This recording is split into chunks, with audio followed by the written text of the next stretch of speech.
வணக்கம் அன்பு நண்பர்களே. என்று திருக்குறள் நற்குரை 2வது அதிகாரம் வான் சிறப்பு. வானின்று உலகம் வழங்கி வருதலால் தான் அமுதம் என்றுணரற் பாற்று.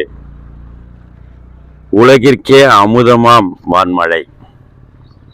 துப்பார்க்கு துப்பாய துப்பாக்கி துப்பாய்க்கு துப்பாயதூ மழை. உணவை உருவாக்கி தானும் உணவாகும் மழை.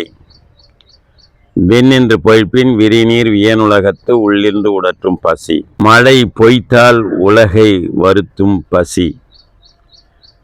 ஏரின் உளார் உழவர் புயல் என்னும் வாரி வளங்குன்றிக்கால். மழை இல்லாமல் உலகில் உழவு இல்லை.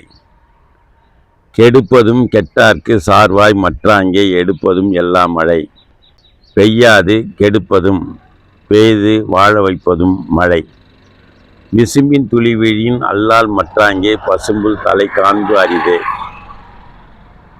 மழை துளி இல்லாது பசும்புள்ளின் நுனி கூட காண முடியாது. நெடுங்கடலும் தன் நீர்மை கொண்டும் தடிந்தெழி தான் நல்காதாகிவிடின். பெருங்கடலும் குறையும் வான்மழை பொய்யாவிடில்.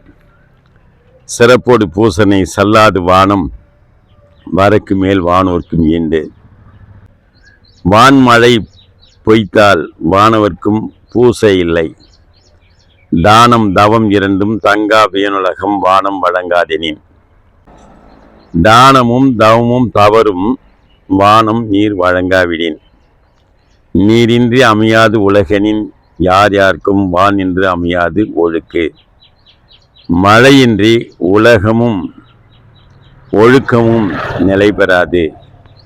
இந்த நற்குரையை எழுதியவர் முனைவர் சு. மீனாட்சி சுந்தரம்,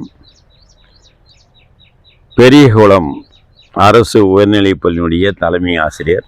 நன்றி, வணக்கம், வாழ்த்துக்கள்.